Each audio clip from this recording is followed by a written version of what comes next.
فَصَبَّبْنَا الْمَاءَ صَبًّا، ہم نے آسمان سے پانی بہایا بارش کی صورت میں، اور وہ پانی مختلف اوقات میں مسلسل برستا رہا۔ ثم شققنا الارض شقا، اور پھر ہم نے زمین کو پھاڑا اور اس سے نباتات اگی۔ فانبتنا فیہا حبا، وہ نباتات جو دانے کی صورت میں تھی، وعنبا وقضبا، وہ ترکاریوں کی صورت میں تھی، وہ پھلوں کی صورت میں تھی، وزیتونا ونخلا، وہ زیتون بھی تھا اور کھجوریں بھی تھی، وحدائق غلبا، اور وہ بڑے بڑے باغات اور چھوٹی چھوٹی کیاریاں، یہ سب فصلیں مل کر ایک ان کا رنگ تھا، وفاکہۃ وابا، اس میں ہر قسم کے پھل بھی موجود تھے اور ہر قسم کی سبزیاں اور چارے بھی موجود تھے۔ متاعا لکم، یہ سارے وسائل تھے جو ہم نے تمہیں عطا کیے، تمہارے لیے تھے۔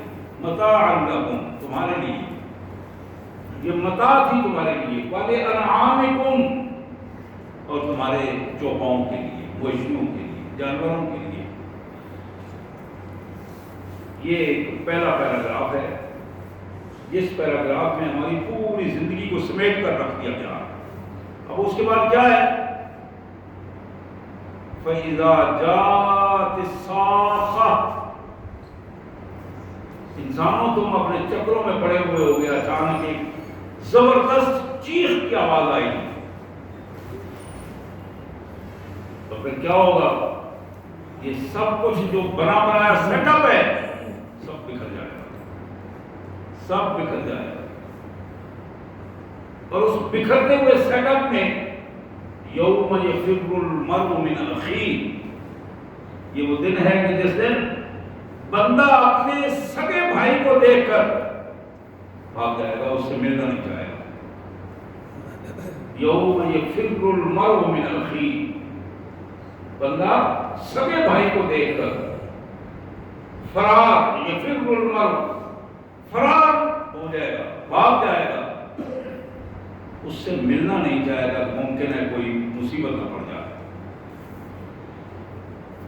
وہ امہ ہی، اپنی ماں کو دیکھ کر نہیں ملے گا، بھاگ جائے گا۔ وہ ابھی، اپنے باپ کو دیکھ کر نہیں ملنا چاہے گا۔ بھائی بہن، ماں باپ، وہ صاحبتہ، اپنی بیوی کو دیکھ کر بھاگ جائے گا، اس سے ملنا نہیں چاہے گا۔ وہ بنی، اور اپنے بچوں کو دیکھ کر بھاگ جائے گا، ان سے نہیں ملنا چاہے گا۔ اب ذرا غور کیجیے ان الفاظ کے، ایک ایک لفظ بھاری لفظ ہے، پوری قوت اور طاقت کا حامل ہے ایک ایک لفظ۔ یہ وہ دن ہے جس دن بندہ اپنے سگے بھائی کو، سگی ماں کو، سگے باپ کو، اپنی بیوی کو، اپنے بچوں کو دیکھ کر بھاگ جائے گا، ان سے بچنا چاہے گا، ملنا نہیں چاہے گا۔ لِكُلِّ امْرِئٍ مِّنْهُمْ يَوْمَئِذٍ شَأْنٌ يُغْنِيهِ، اس دن ہر شخص اپنی اپنی مصیبت کا ازالہ کرنے کی کوشش کر رہا ہو۔ الگ الگ مصیبتیں پڑی ہوں گی، آزمائشیں ہوں گی، الگ الگ چکر ہوں گے، اور ان آزمائشوں اور مصیبتوں اور پسوڑیوں میں پڑا ہوا حیران کن انداز میں ہر ایک کا معاملہ ہی الگ ہوگا۔ وہ اپنے کیس نمٹنے کے لیے اپنے حساب میں، اپنی دھن میں مگن ہوگا، کسی کو ہوش نہیں ہوگی۔ لِكُلِّ امْرِئٍ مِّنْهُمْ يَوْمَئِذٍ شَأْنٌ يُغْنِيهِ،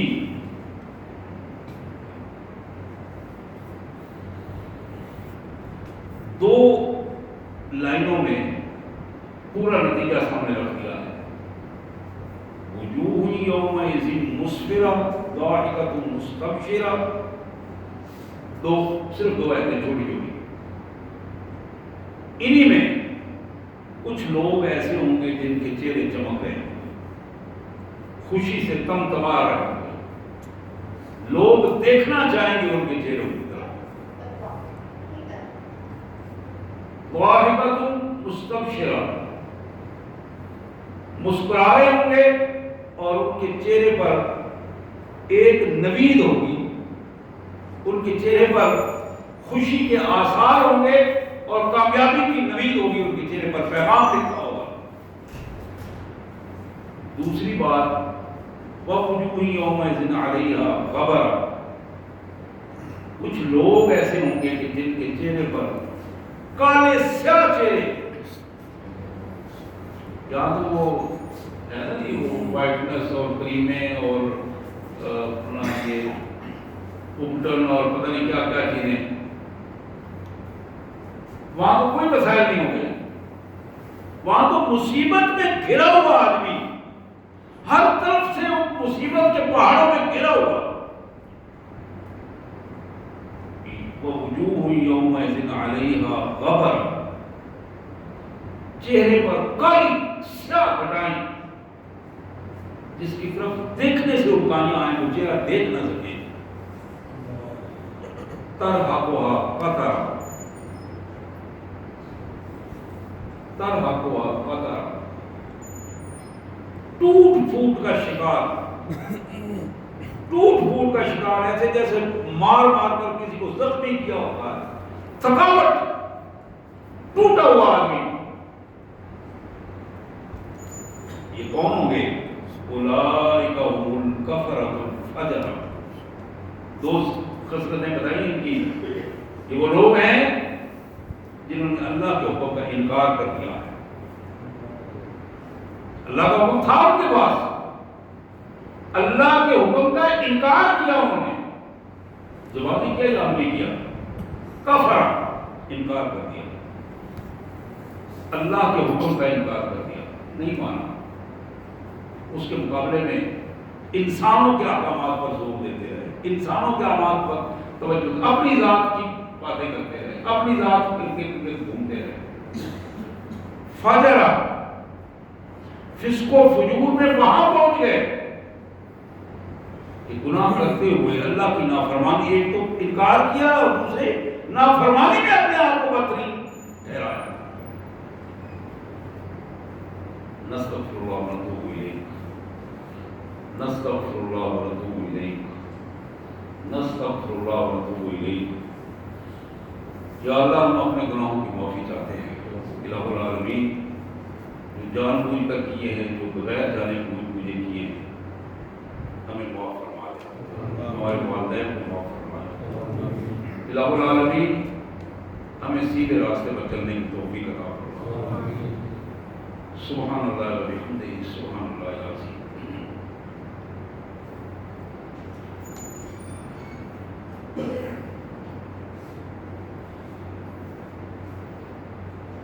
قرب قیامت کا دور تیزی سے وقت سمٹ رہا ہے، وقت تیزی سے سمٹ رہا ہے، ہمیں اس کا ادراک نہیں۔ جو لوگ وقت پہ توجہ دیتے ہیں، ان کو اس کا ادراک ہے کہ کتنی تیزی سے وقت سمٹ رہا ہے۔ محمد کریم رؤوف الرحیم، سید انسانیت، جناب خاتم النبیین صلی اللہ علیہ وسلم کا ارشاد گرامی، یہ ترمذی شریف کی حدیث ہے، جناب انس بن مالک کی یہ روایت ہے۔ حضور فرماتے ہیں لا تقوم الساعة حتى يتقارب الزمان، قیامت کے قائم ہونے میں اس وقت تک وہ اسباب پیدا نہیں ہوں گے یہاں تک کہ وقت سمٹنا شروع ہو جائے گا۔ یتقارب الزمان، وقت سمٹنا شروع ہو جائے گا، قریب ہونا شروع ہو جائے گا۔ کیا ہوگا؟ فتکون السنۃ کالشہر، سال ایسے محسوس ہوگا جیسے مہینہ ہے، سال گزر گیا ایسے محسوس ہوگا کل روزے گزر گئے، یا آج یہ کل کی بات ہے۔ سال کی لمٹ مہینوں پر آ جائے گی، اور بندے حیران ہوں گے کہ پتہ ہی نہیں چلا وقت گزر گیا. والشہر کالجمعہ، مہینہ سمٹ کر ہفتوں میں آ جائے گا. کل جمعہ تھا، آج پھر جمعہ آ گیا. یہ بالکل ایسے ہی جیسے بندہ خلافت توقع بات کر دیتا ہے اتنی جلدی.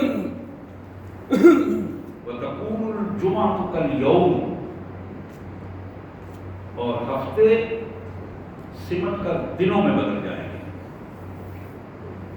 ویکون اليوم کالساعہ،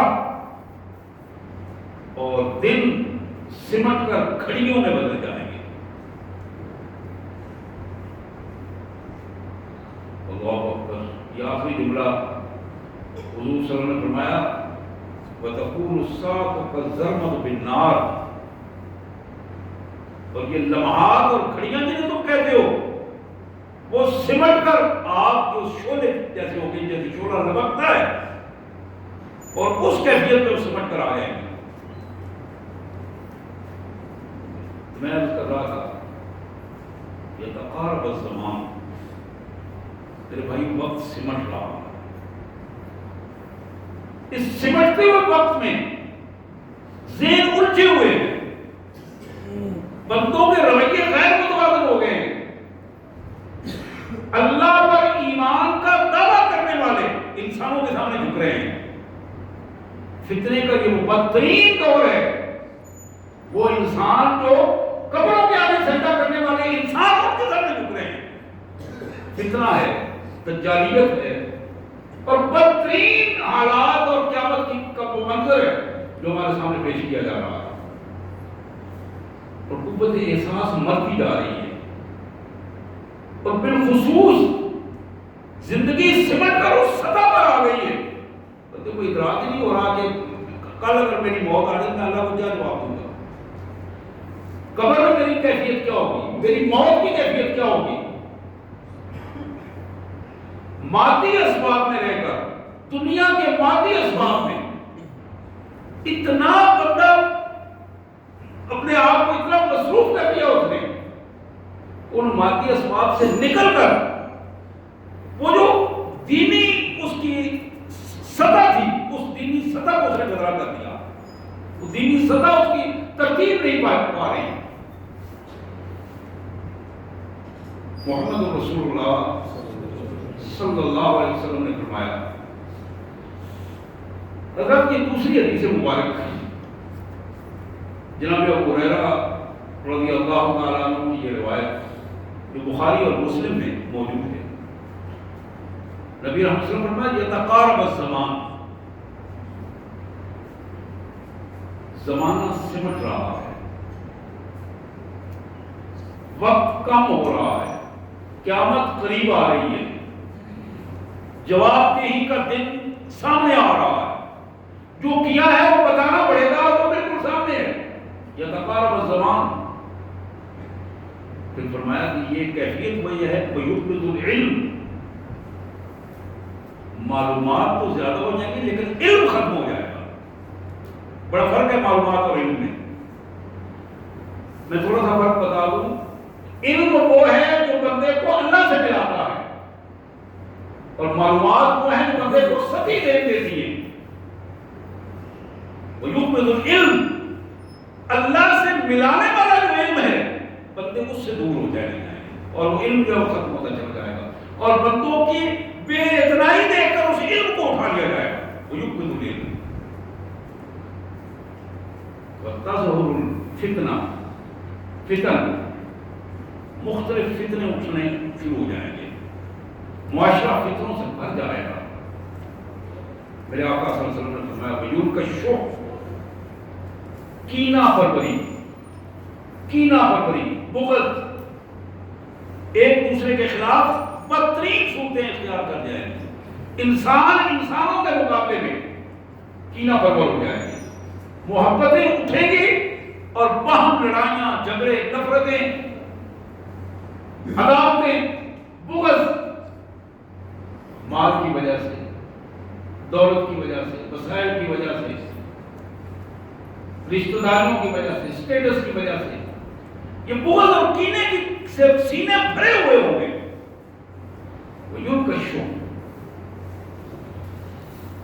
وَيُكْسِرُ الْحَرْجَ، حرج زیادہ ہو جائے گا. قالوا وما حرج یا رسول اللہ، اللہ کے رسول صلی اللہ علیہ وسلم یہ حرج کیا چیز ہے؟ قال القتل، آپ اپنا قتل و غارت زیادہ ہو جائے گا. بندے مر رہے ہو کہ کسی کو پتہ ہی نہیں کہ کس نے مارا، کون مار گیا ہے.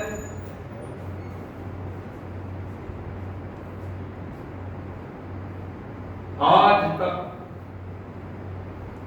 اندازہ ہی نہیں ہو سکا. بڑی بڑی شخصیات ادھر ادھر ہو گئی، کوئی پتہ نہیں یہ کام کون مار گیا، کیا ہو گیا، اور پتہ بھی ہے اور اس کو کوئی ایکشن نہیں. یہ کیا ہے؟ یہ فتنہ ہے. یہ الفاظ پھر سنیے حدیث مبارک کے. حضور نے فرمایا، بخاری اور مسلم کی یہ روایت ہے جو میں پیش کر رہا ہوں جناب ابو ہریرہ رضی اللہ عنہ کے حوالے سے، یتقارب الزمان، وقت سمٹ جائے گا. جبھی اس سے پہلے آپ نے حدیث سنی کہ وقت کیسے سمٹے گا؟ سال، مہینے، ہفتے دنوں میں بدلیں گے، اور دن ساعتوں میں، اور ساعتیں آپ کو شعلے کی طرح لمحات کے پلک جھپکنے کی کیفیت آ رہی ہے. یتقارب الزمان ویقبض العلم، جس علم کے ذریعے بندہ اپنے رب سے ملتا ہے وہ علم ختم کر دیا جائے گا. بندوں کی بے اتنائی دیکھ کر علم کے ہوتے ہوئے وہ جہالت کے رویے اپنائیں گے. علماء عالم کے ہوتے ہوئے وہ جاہلوں کے پاس بیٹھیں گے. اور حقیقت یہ ہے ڈائریکٹ دین کو برا بھلا کہنا بڑا مشکل بات ہے، لیکن اس دور میں وہ فتنے میں شامل ہے. سب سے بڑی بات جو تاریخ اسلام میں بار بار اس کا اظہار ہوتا رہا، پیغمبروں کو برا کہہ کر دین کو برا کہنے کی کوشش کی گئی. دین دینے والوں کو برا کہہ کر دین سے اپنی نفرت کا اظہار کیا گیا، اور نتیجہ یہ نکلا کہ آہستہ آہستہ لوگ دین سے دور ہوتے چلے گئے. اس کیفیت کو یہاں حدیث مبارک میں ہمارے سامنے رکھا گیا. وَيُقْبِضُ الْعِلْمَ، علم کو اٹھا لیا جائے گا، علم کو ختم کر دیا جائے گا. کیوں؟ لوگوں کی بے اتنائی کو دیکھ کر، لوگوں کی بے حسی کو دیکھ کر تو وہ علم نہیں معلومات لینا چاہیں گے، معلومات کی بنیاد پر اپنے فیصلے کرنا شروع کر دیں گے. وَتَظْهَرُ الْفِتَنُ، اللہ کی زمین فتنوں سے بھر جائے گی. وَيُلْقِي الشُّحَّ، اندر کی بغض، اناد، کینہ پروری عام ہو جائے گی. وَيُكْسِرُ الْحَرْجَ، اور قتل و غارت کا ماحول پیدا ہوگا. انسان کو برداشت نہیں کرے گا. حضرات،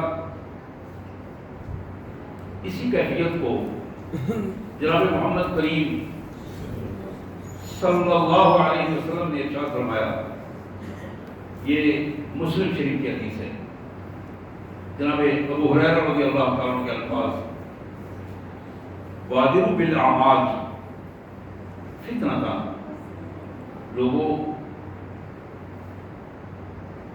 فتنہ کے ماحول سے بچنے کے لیے جتنی جلدی ممکن ہے اپنے اعمال کو خالص اللہ کے لیے کر کے زیادہ سے زیادہ اعمال اکٹھے کر لو، ورنہ حالات اس طرح پیدا ہو رہے ہیں کہ تم جو چھوٹے موٹے اعمال کرتے تھے وہ بھی نہیں کر پاؤ گے. نفرتیں اتنی بڑھ جائیں گی، بے حسی اتنی بڑھ جائے گی، دین سے دوری اتنی بڑھ جائے گی کہ تم آہستہ آہستہ جو اعمال کر رہے ہو وہ اعمال بھی تمہارے لیے مشکل ہو جائیں گے. بادروا بالاعمال فتنۃ قطع اللیل المظلم، اور فتنے ایسے ہوں گے کہ جس طرح اندھیری رات اتنی اندھیری ہو جاتی ہے کہ سخت اندھیرے میں بندہ دوسرے کو پہچان بھی نہیں پاتا. اس کیفیت میں فتنہ اس زمین پر پھنس جائے گا. اور جو اگلا اس کا جملے ہیں وہ بڑے اہم ہیں، اس کو غور کیجیے گا. یصبح الرجل مؤمنا ویمسی کافرا، صبح تو بندہ کلمہ پڑھ کے مومن ہوگا اور رات کو وہ کافر ہو جائے گا. بڑا اہم ہے. اللہ تعالیٰ اپنا عطا فرمائے.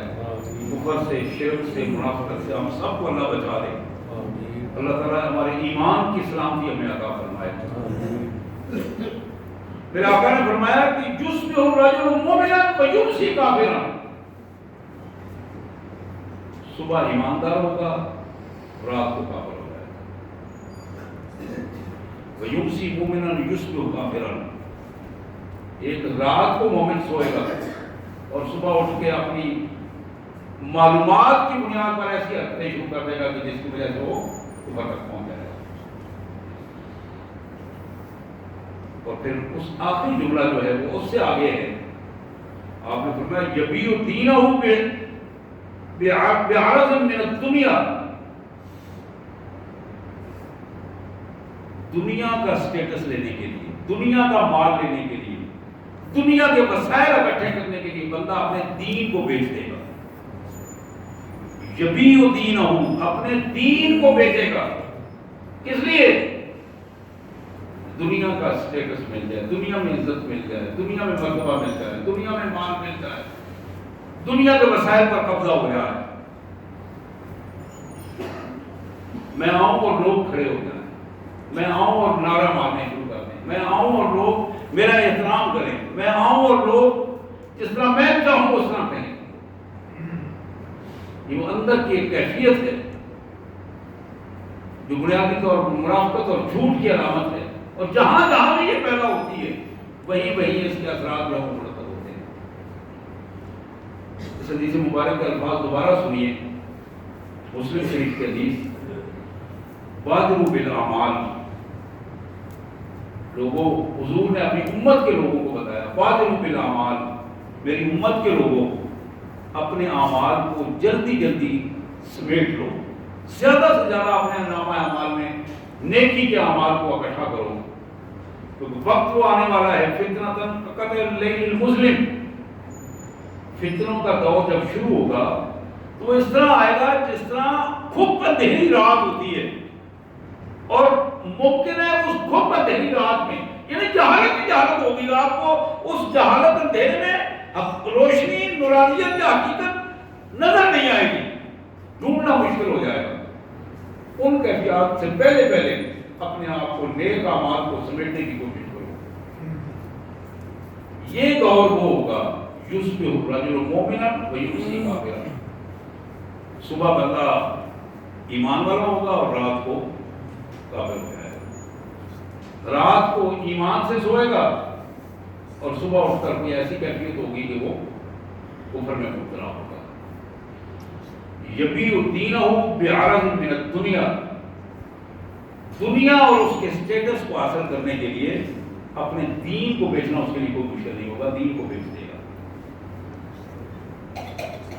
اس میں علماء بھی شامل ہیں، اس میں حکمران بھی شامل ہیں، سیاستدان بھی شامل ہیں، اس میں صنعت کار بھی شامل ہیں، اور اس میں جاگیردار بھی شامل ہیں. ہم سب اس کا حصہ ہیں اور ہمیں اپنا کردار خود متعین کرنا ہے کہ میرا حصہ اس میں کتنا ہے. اس کفر اور منافقت میں میں کیا کر رہا ہوں، میں کہاں کھڑا ہوں. اور اگر میں خود اس سے بچ رہا ہوں تو میرا وزن کس پردے میں ہے. میں کسی مشرک کے ساتھ کھڑا ہوں، کسی مومن کے ساتھ کھڑا ہوں، کہیں ایسا فرق موجود ہے، کوئی ایسا گروہ موجود ہے، یا مال مجھے دھڑے بندی اور جتھے بندی سے اپنا فیصلہ کرنا ہے. یہ آخری حدیث ہے جو میں آپ کے سامنے رکھ رہا ہوں. یہ حدیث مبارک ترمذی کی حدیث ہے. سنن ترمذی، جامع ترمذی، سیاستہ کی بڑی مشہور کتاب. جناب ابو ہریرہ رضی اللہ تعالیٰ عنہ کا یہ روایت ہے. حضور اکرم سید عالم صلی اللہ علیہ وسلم نے فرمایا کہ 14 قسم کی چیزیں گرمائی نہیں ہیں کہ جب یہ 14 قسم کی چیزیں حالات اس طرح کے بن جائیں تو پھر تم انتظار کرو کہ پھر اصلاح نہیں، بگاڑ ہی بگاڑ تمہارے اندر آنا شروع ہو جائے گا جب یہ علامات، ان علامات کو تم قبول کر لو گے. الفاظ غور کیجیے، فرد اور اجتماعیت، معاشرہ، دونوں کے لیے حضور اکرم صلی اللہ علیہ وسلم نے اس میں ارشاد فرمایا.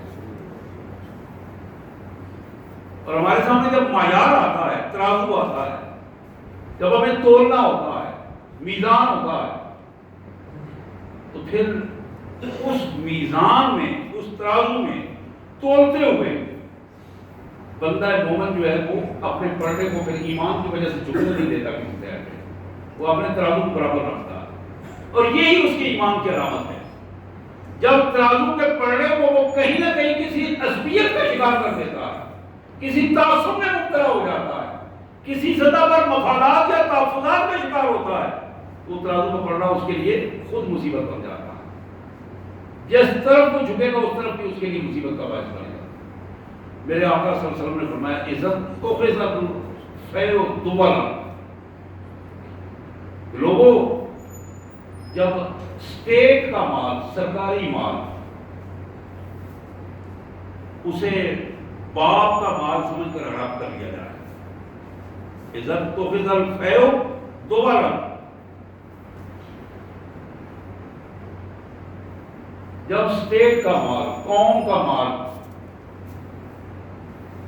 بااختیار ہونے کی وجہ سے سمیٹ لیا جائے اور اس کو اکٹھا کر کے اپنے کھاتے میں لے آیا جائے، والامانۃ مغنما، اور امانت کو مال غنیمت سمجھ کے ہڑپ کر لیا جائے، والامانۃ مغنما، امانت کو مال غنیمت سمجھتے ہوئے ہڑپ کر لیا جائے، والزکوٰۃ مغرما، اور زکوٰۃ کو چٹی سمجھ کر نہ دیا جائے. یہ ذرا تین چیزیں ترتیب سے آپ نے فرمائی. گورنمنٹ کا مال، سرکار کا مال، عوام الناس کا مال، اسٹیٹ کا مال، اسے اپنا باپ کا مال سمجھ کر ہڑپ کر لیا جائے، وراثت کا مال سمجھ کر کھایا جائے، بددیانتی، بے ایمانی، چوری اور جھوٹ کے ساتھ. ہمیں اس سے غرض نہیں کہ کون کھا رہا ہے، کون کہاں ہے. میں قانون پیش کر رہا ہوں حدیث مبارک کا، اور اس قانون کے مطابق جو بھی اس پہ آتا ہے وہی وہاں کا مجرم ہے. والامانۃ مغنما، اور جب امانت کو غنیمت سمجھ کر ہڑپ کر لیا جائے، والزکوٰۃ مغرما، اور جب زکوٰۃ کو چٹی سمجھا جائے، تاوان سمجھا جائے، زکوٰۃ نہ ادا کی جائے، مجبوراً چٹی یا تاوان سمجھ کر اس کو اگر سختی کی جائے تو پھر اس میں زکوٰۃ ادا کی جائے، ورنہ نہ ادا کی جائے. وَتُعَلِّمًا لِغَيْرِ الدِّينِ، دین کا علم حاصل نہ کیا جائے، اس کے علاوہ بڑی بڑی ڈگریوں کے لیے کوشش کی جائے. میڈیکل کا علم لیا جائے، انجینئرنگ کا علم لیا جائے، کمپیوٹر کا علم لیا جائے، آئی ٹی کو اب آگے بڑھایا جائے.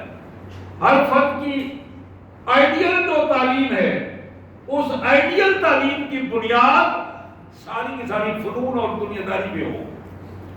لیکن دین کا علم حاصل کرنے کے لیے میرے پاس وقت ہی نہیں ہے، نماز پڑھنے کے لیے وقت نہیں ہے، دین کا علم تو علم کے لیے تو اور ذرا مجھے وقت دینا پڑے گا. تو میں کوشش کرتا ہوں کہ اگر نمازی بھی ہوں تو جاتے جاتے ایک دو سجدے اوپر نیچے کر کے نکل جاؤں. یہ رویے ہیں ہمارے.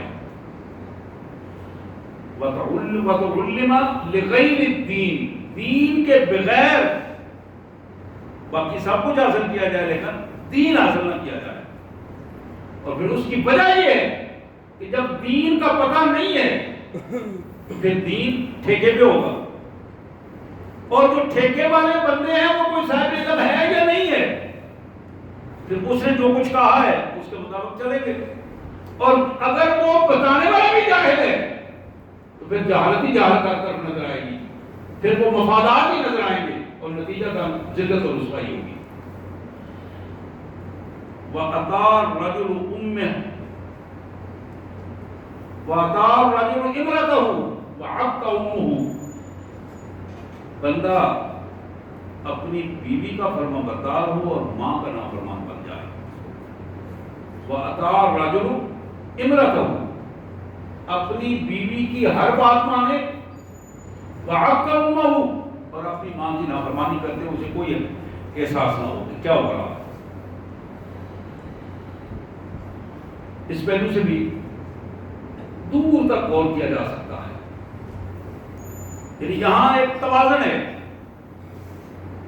بیوی کے حقوق اپنی جگہ پہ، اس کا یہ مطلب نہیں ہے کہ بیوی کو یوں چھوڑ دیا جائے، لیکن حقوق کا ایک تعین ہے.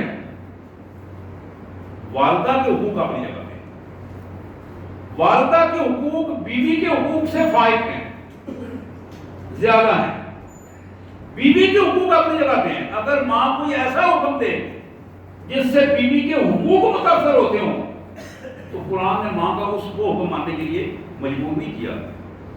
لیکن ماں کی جائز بات تسلیم کرنا، اس کی اطاعت کرنا، اس کی خدمت کرنا، اس سے بھی آدمی اپنے آپ کا ہاتھ دھو لے اور اس اپنے آپ کو الگ کر لے تو یہ پھر اس کی ذلت و رسوائی کا سلسلہ شروع ہو جائے گا. پھر فرمایا وَأَدْنَىٰ صِدِيقَهُ وَأَقْصَىٰ أَبَاهُ، یہ وہ وقت ہے دوست قریب ہوتے چلے جائیں اور باپ دور ہوتا چلا جائے. باپ دور ہوتا چلا جائے، دوست قریب ہوتے چلے جائیں. یہ ذلت و رسوائی کے دن ہیں، لمحات ہیں. باپ کو دیکھ کر چہرہ بگڑ جائے، چہرے پہ مسکراہٹ یا ادب یا اطاعت کی بجائے باپ کو دیکھ کر پریشانی کا اظہار ہو، لیکن دوست کو دیکھ کر دور سے بازو کھل جائیں اور اس کا استقبال ہو اور اس انداز میں. یہ وہ کیفیت ہے، اور یہ کیفیت ہم عام معاشرے میں دیکھ سکتے ہیں. معاشرتی رویے ہمارے، ان معاشرتی رویوں کو ضرور محسوس کرنا چاہیے. پھر فرمایا وَظَهَرَتِ الْأَصْوَاتُ فِي الْمَسَاجِدِ، وَظَهَرَتِ الْأَصْوَاتُ فِي الْمَسَاجِدِ، مسجدوں میں شور و غوغا، شور و غل، اللہ کے قرآن اور محمد رسول اللہ کی سنت اور دین کی تعلیم کی بجائے شور شرابہ، شور شرابہ، ایک دوسرے پر تان و تشریح، طنز، تعصبات، مفادات، تحفظات، مسجد اکھاڑے بن جائیں دوسرے لفظوں میں. وَظَهَرَتِ الْأَصْوَاتُ فِي الْمَسَاجِدِ، مساجد میں آوازیں بلند ہونا شروع ہو جائیں. میرے آقا نے فرمایا وَسَادَ الْقَبِيلَةَ فَاسِقُهُمْ، قبیلے کا سردار، قبیلے کا سردار، ان کا جو بدترین آدمی ہے وہ اس کا سردار اور چودھری بن جائے، اپنی دھونس کی وجہ سے، طاقت کی وجہ سے، پیسے کی وجہ سے ان پر دھونس مار کر ان کا سردار بن جائے.